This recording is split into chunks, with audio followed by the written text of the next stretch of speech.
네, 안녕하십니까. 비전교육학입니다. 행정관리론의 마지막 파트인 그레그의 교육행정과정론에 대해서 한번 살펴보도록 하겠습니다. 교육행정과정의 요소는 페어부터 그 다음에 캠벨에 이르기까지 기획, 조직, 조정이 계속 강조되어 왔으며 초기에 중요시되다 변화되거나 사라진 요소는 명령과 통제입니다.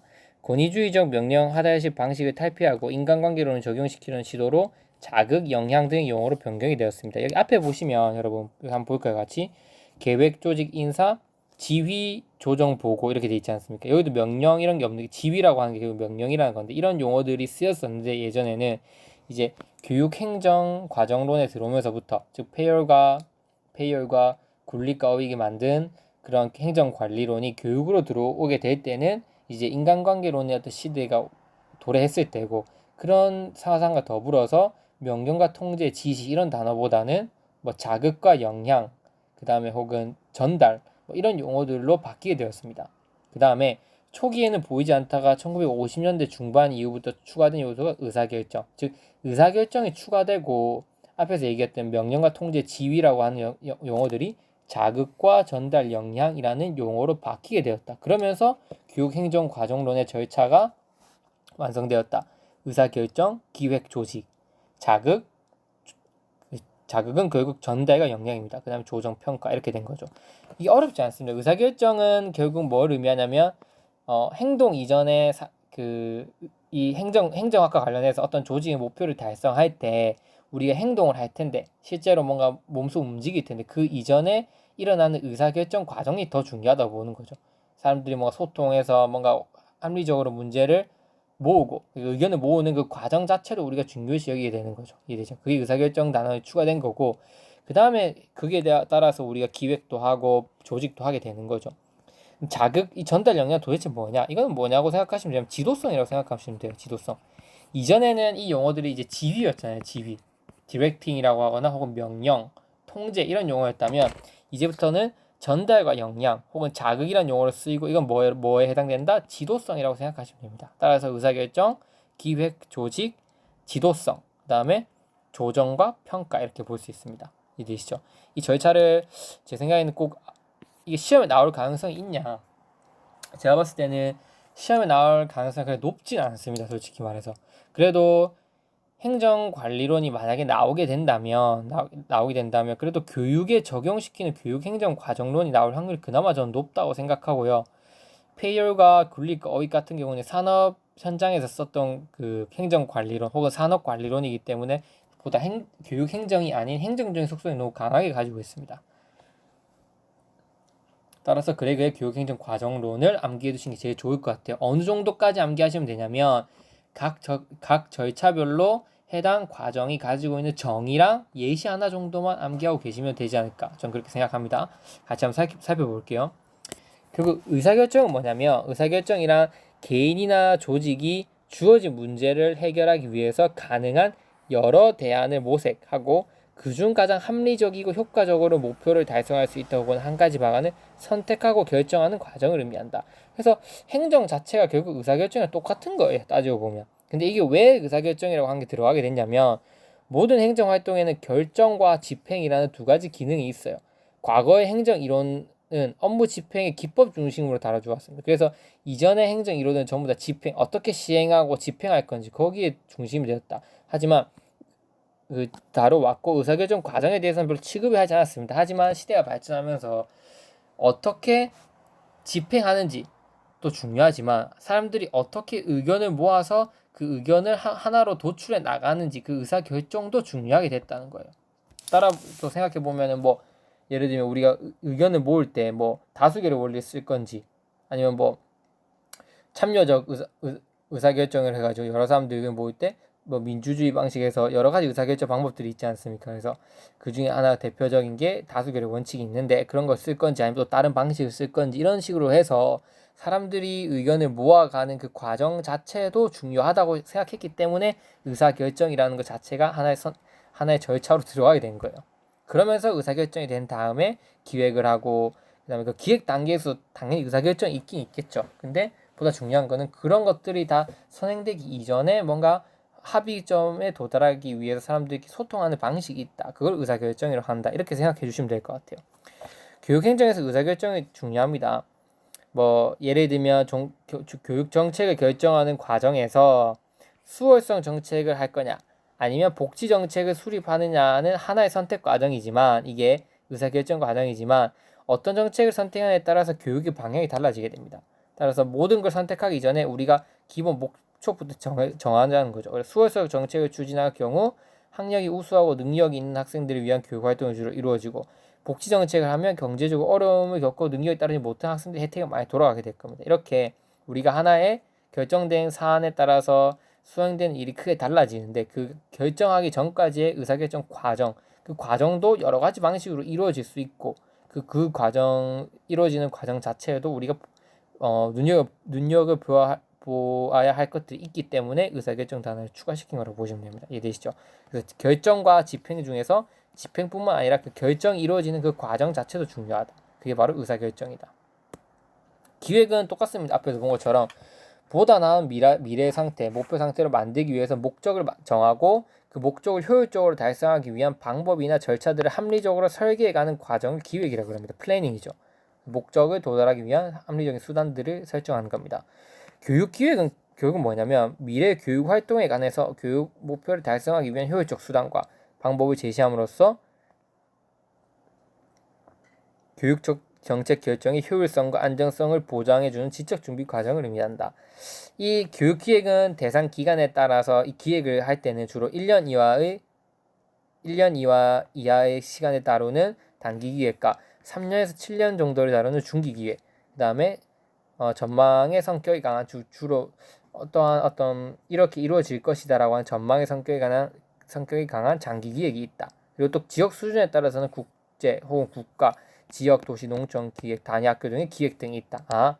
기획이라고 하는 거는 결국에는 목적을 달성하기 위해서 목적을 설정하고 그 목적을 효율적으로 달성하기 위해서 다양한 어떤 절차나 행동 방법들을 만드는 건데 이때는 기간에 따라서 단기 기획과 중기 기획과 장기 기획이 있고 또 지역 수준에 따라서 국제적인 기획, 국가 기획, 농촌 기획, 단위 학교 기획 등이 있구나 정도로만 여러분들이 서술하실 수 있을 정도로 준비하시면 돼요.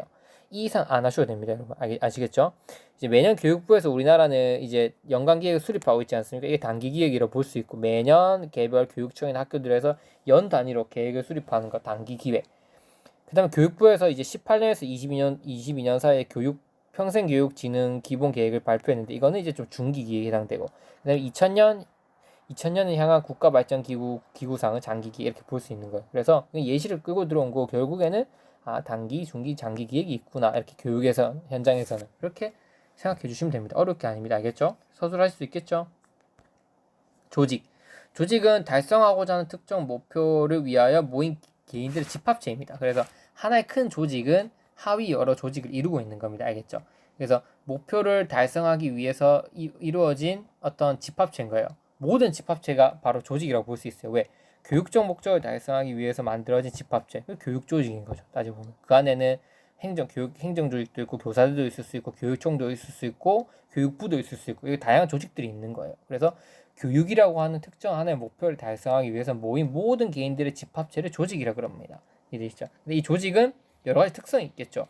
여러 가업 수행을 위한 부분 요소들로 구성되며 조직은 하나의 거대 조직이 있지만 그 조직은 반드시 하위 조직들로 이루어져 있습니다. 그래서 이들 간의 상호작용을 반드시 할 거고 사회적 환경 속에서 존재하며 사회적 환경과 상호 우정하는 사회체제인 동시에 조직 자체 내에 다양한 하위 체제로 구성되어 있다. 그래서 조직은 하나의 거대 조직 안에 여러 조직들로 구성되어 있기도 하고 이 조직이 사회 여러 조직과 교류하기도 한다는 거죠. 그래서 사회적인 속성도 가지고 있으면서 상위 체제와 하위 체제로 구성되어 있는 속성이 있다. 모든 조직은 이렇게 볼 수 있습니다. 교육 조직도 마찬가지고요. 특히 교육 조직은 우리가 나중에 배울 거지만 개방 체제적인 속성을 가지고 있죠. 그러면서도 교육 조직만의 어떤 특성들이 여러 가지가 있습니다. 이완 조직의 성격이라든지 이해되시죠? 전문적 관료제라든지 그런 다양한 특성들이 있습니다. 그래서 결국 이 조직은 목표를 달성하기 위해서 적응을 하고 관리도 하고 통합하고 장기간 동안 존속하는 어떤 특성이라고 볼 수 있습니다. 학교 조직은 전문성과 관료성을 모두 지닌 전문적 관료제라는 조직 특정이 있고 어느 집단보다 느슨한 이완 조직의 특성을 가지고 있으며 사회의 다양한 체제들과 교류를 하는 개방 체제이면서 그 내부에는 공식 조직과 비공식 조직이 존재한다. 이까지만 여러분들 암기해 두시면 될 것 같아요. 그래서 조직이라고 하는 거는 상위 목표를 달성하기 위해서 하위 목표 체제들을 나누어 보는 거다. 나누어 보는 활동들이다. 근데 우리 교육 조직이라고 하는 거는 특히 전문적 관료제, 전문성과 관료제의 속성을 모두 가지고 있고 또 그러한 특성 때문에 이완 조직, 느슨하게 결합되어 있으면서 사회의 다양한 요소들과 사회 체제들과 교류하는 개방 체제 속성이면서 안에는 공식과 비공식적 조직의 특성을 가지고 있다. 이 정도만 암기해 주시면 됩니다. 알겠죠? 조직의 정의와 목표 달성을 위해서 모인 개인들의 집합체고 뭐 부분 요소가 있고 뭐 이렇게 사회 체제적 있고 이런 특징과 기본적인 학교 조직의 특성 정도만 암기하고 계시면 될 것 같습니다. 이해되시죠? 교육부는 우리나라 조직은 보면 결국 우리나라는 제가 계속 말씀드리지만 교육적 목적을 달성하기 위해서 형성된 모든 집합체들은 교육 조직이잖아요. 그럼 교육부가 있겠죠. 대통령의 지시 명령을 따를 거고 그 교육과 관련해서 어떤 행을 집행하는 최고 교육 행정기관이 우리나라 교육부예요. 그럼 교육부 소속 기관으로 또 어떤 단체들이냐면 대학이 있고 초중등학교, 특수학교, 국립학교, 대한민국 학술 이런 것들이 하위 요소들로 나누어져 있습니다. 조직들로. 그리고 지방행정 조직으로는 이게 국가적 조직이고 지방행정 조직으로는 주민이 선출한 시도교육감이 있고 교육감의 보조기관으로 부교육감이 있고 교육행정기관으로 시군구 교육장이 있고 이렇게 학교의 운영 및 관리에서 지도 감독한다. 이렇게 우리나라는 교육부를 가장 상위 상위 조직으로 해서 이렇게 다양한 하위 조직들로 구성되어 있다. 뭐 이 정도만 이해하시고 혹시나 만약에 나온다면 이런 것들을 한 줄 정도로 서술할 수 있게 준비만 해놓으시면 됩니다. 이해되시죠? 그 다음 전달과 영향은 제일 쉬워요. 아까 제가 말씀드렸지만 전달과 영향은 무엇을 지시하는 게 아니라 지시니까 그 상위자들이 이제 그 밑에 하위 체제에 속한 사람들에게 영향력을 행사하는 거죠. 그래서 옛날에는 다이렉팅을 해서 뭐 지시나 명령으로 봤는데 지금은 전달을 하고 거기 영향을 미친다 해서 리더십으로 이해하시면 딱 됩니다. 안 어렵죠? 리더십으로 이해하면. 페어리 처음 명령이라는 용어를 사용했지만 행정학자들은 지시라는 표현으로 대치를 했고 교육행정 분야에서는 지시라는 용어가 너무 또 권위주의적인 속성이 강하다 그래서 이거를 어떻게 했냐면 지도성이라는 용어를 대체하고 있다 이렇게 보시면 됩니다. 따라서 이 전달과 역량은 지도성을 의미하는 것이고 지도성은 주어진 상황에서 조직의 목표를 달성하기 위해서 구성원들의 자발적 노력을 투입할 수 있도록 하는 개인적인 능력과 행동이다. 따라서 구성원들이 자발적으로 어떤 노력을 뭔가 행할 수 있도록 그걸 이끌어내는 능력이 바로 지도성인 거예요. 지금 이 나와 있는 정의의 지도성은 이제 변혁적 지도성의 어떤 이론에 따르고 있는 거겠죠. 교육행정에서의 지도성은 일반 행정의 지도성 원칙이나 유형이 그대로 적용될 수 있어요. 그래서 뭐 허시와 블렌차드의 상황적 지도성이라든지 뭐 피들러, 그다음에 뭐 다양한 지도성들이 있겠죠. 근데 중요한 거는 교육 지도성에 관해서는 변혁적 리더십이 적절하다. 그래서 이상화된 영향력, 영감적 동기, 지적 자금, 개별적 배려 이러한 변혁적 지도성의 요소들을 관심을 기울일 필요가 있다고 했어요. 그래서 이게 시험에 나왔죠. 지난 시험에 변혁적 지도성이. 지지난 시험인가 아마 지난 시간에 나왔을 거예요. 변혁적 지도성이. 학교 교육에서의 어떤 조직은 교육행정 과정로는 이러한 특성을 가지고 있으며 특히 이제 리더십은 변혁적 리더십의 속성을 강하게 가진다 이렇게 볼 수 있습니다. 조정은 앞에서도 다루었지만 하위 체제들 간의 어떤 소통이 필요한 거예요. 이해되시죠? 하위 조정 하나의 거대 조직 안에는 여러 가지 하위 조직들이 있을 거고 이런 조직 안에는 이런 하위 조직들끼리 상호 소통이 없으면 결국 하나의 궁극적 목표를 달성하는 데 좀 어려움이 있으니까 그런 것들을 잘 이루어질 수 있도록 이렇게 조정해주는 역할을 하는 게 바로 조정 단원입니다. 이해되시죠? 그래서 업무 수행을 조화 있게 집결하며 배열하는 노력이다. 이렇게 볼 수 있어요. 조정이 잘 이루어지려면 노력, 시간, 자원 등의 낭비가 줄어들고 이루어지면 부서 간의 부조화 및 지원 간의 갈등을 최소화할 수 있다. 따라서 조정은 업무 능률의 향상, 조화로운 집단 분위기 조성이 잘 이루어지면 조직 목표의 달성에 효과적이다. 하위 체제나 그 체제 안에 있는 사람들끼리 이렇게 잘 조정이 이루어지면 뭐 노력이나 시간, 자원들의 낭비가 줄어들기 때문에 효율성이 높아진다고 보는 거죠. 따라서 학교 조직도 조정이 필요합니다. 수평적 구성원 간 갈등이 발생했을 경우에 이를 조정하는 것으로 뭐 사전 심사 제도, 회의, 위원회, 회람, 통보, 실제 교육 현장 교육 조직에서 일어날 수 있는 문제점을 이제 조정할 수 있는 제도들입니다. 사전심사제도, 회의, 위원회, 회람 통보들을 통해서 하위 조직들 간의 소통력을 높일 수 있게 되고, 그렇게 하게 되면 교육조직은 노력이나 시간, 자원 등의 낭비가 줄어들면서 교육 목적을 달성하는 효율성이 높아질 수 있을 것이다. 이렇게 서술해 주시면 돼요. 조정 단어는. 자, 마지막입니다. 평가 단어. 교육의 작업의 진전 상황을 기록하고 조사하고 연구, 감독 등을 통해 자기 자신은 물론 집단에게 알려주는 일입니다. 평가는 우리가 이러한 방식을 목적을 세워서 이러이러한 것들을 행하게 됐으니까 이러이러한 결론들이 나왔어. 조사해 보니까 그런 것들을 알려주는 일이기도 하고, 그 다음에 이러한 결과가 나왔으니까 우리 앞으로 이것은 이러이러하게 수정하자. 예산은 이런 결과 목적을 투입해서 이런 결과를 도출했으니까 이쪽 예산을 좀 더 투입하고 이쪽 예산을 좀 줄이자. 또 이런 것들을 좀 해보자. 이렇게 모든 것들을 수정하는 일도 평가에 포함되는 겁니다. 이해되시죠? 그래서 평가 결과를 바탕으로 조사한 결과를 바탕으로 새롭게 예산을 편성하고 재정을 통제하고 결산하는 일도 평가에 해당되는 거예요. 이해되시죠? 그 설명이 여기 나와 있습니다. 그 다음 평가의 주요 결과는 여기 나와 있잖아요. 평가의 결과는 조직과 자원 배분에 대한 새로운 계획이나 변화를 시도할 때도 활용이 되는 겁니다. 이렇게 자료를 기록하고 조사하고 연구하고 감독한 걸 바탕으로 나온 결과물을 어떤 새로운 계획이나 변화를 시도할 때 이렇게 활용한다는 거죠. 이해되시죠? 그래서 이 교육 행정이 아닌 행정에서는 통제라는 말이 쓰였는데, 이 통제라고 하는 말이 너무 비교육적이고 강압적이고 권위주의적이니까 평가라는 말로 바뀌게 되는 거예요. 결국 일어났던 행위에 대해서 기록, 조사, 연구, 감독을 하는 거고, 그걸 바탕으로 얻은 결과물을 통해서 새롭게 예산 편성을 하고 새로운 계획을 세우는 게 평가 단어에서 하는 일이다. 이렇게까지 이해해 주시면 되는 거예요. 이해되죠?